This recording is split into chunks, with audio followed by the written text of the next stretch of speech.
Falando sobre os profetas menores, a gente observa que esses profetas são incluídos no grupo de profetas posteriores. De acordo com a obra de Valtair Miranda, as obras denominadas profetas posteriores na Bíblia hebraica correspondem aos livros proféticos do Antigo Testamento protestantes, com exceção de Daniel, que está entre os escritos. Ao contrário dos capítulos anteriores, já é possível neste momento sugerir um arranjo cronológico para essas obras, que nos ajudará a entender a mensagem de cada profeta. A necessidade de estudá-los no seu respectivo enquadramento histórico é maior porque as profecias também possuem uma íntima relação com o seu tempo. A Bíblia é um livro profético por excelência, mas além do futuro, o profeta também objetivava o seu próprio tempo. E a gente tem aqui, no caso dos profetas menores, a gente tem os profetas do Reino do Norte, no século VIII a.C., quando o povo de Deus já estava dividido em dois pequenos países, Israel e Judá, que brigavam entre si a maior parte do tempo. Surgiram os primeiros profetas, que tiveram suas mensagens preservadas em um livro. Os profetas eram homens e mulheres de oposição à situação à sua volta. Nessa fase da atividade profética, a mensagem tinha uma intensa crítica social. Criticavam o Estado, a religião e o próprio povo por estarem na situação de miséria e não buscarem a ajuda de Deus. Na verdade, as suas palavras apontavam que a situação era resultado da desobediência.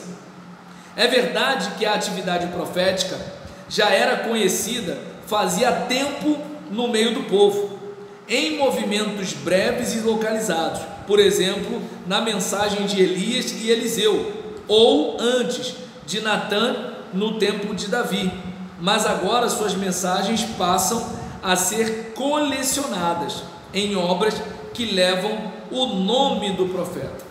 Então a gente viu que assim a gente vai falar, né, de profetas como Amós e Oséias como profetas do Reino do Norte, na condição de profetas posteriores, porque eles são realmente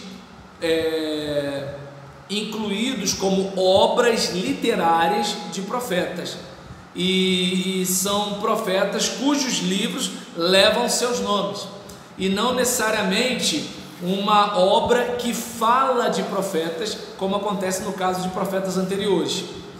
Mais uma vez lembrando, só para tentar separar, Robson, que a gente falou, né? Não, para a gente não confundir profetas anteriores e posteriores com profetas maiores e menores.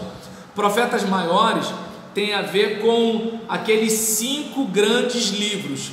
Você tem Isaías, Jeremias, Lamentação de Jeremias, Ezequiel, Daniel, 5 livros. Então são os profetas maiores. E aí a gente tem os profetas menores: Oséias, Joel, Amós, Obadias, Jonas, Miqueias, Naum, Abacuque, Sofonias, Ageu, Zacarias, Malaquias. Então a diferença de profetas maiores, tem os 5 e tem os 12, que dá um total de 17 livros proféticos, maiores e menores. Anteriores e posteriores tem a ver com Josué, Juízes, Ruth, 1º, 2º Samuel, 1º Reis, 2º Reis, e assim, em que você tem essas obras aqui dos livros históricos, que são tidos como livros proféticos, certo? E aí nesse caso, deixa eu ver aqui, isso, exatamente. E aí os profetas posteriores já seriam Isaías, Jeremias, e aí você tem Ezequiel e os 12, certo? Porque no cânon hebraico Lamentações já ficaria nos 5 rolos, é uma outra situação. Mas no nosso caso do cânon protestante, nós temos exatamente, isso aí. Então, profetas maiores, os 5 grandes, profetas menores, os 12. Profetas anteriores não é uma nomenclatura do cânon protestante, é uma nomenclatura do cânon hebraico.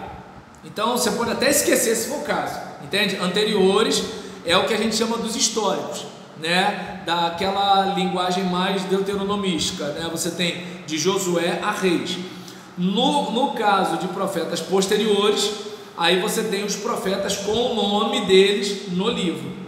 Deu para perceber a diferença de anterior, posterior, para maior e menor? Para a gente não achar que é a mesma coisa, só para fechar essa parada aqui.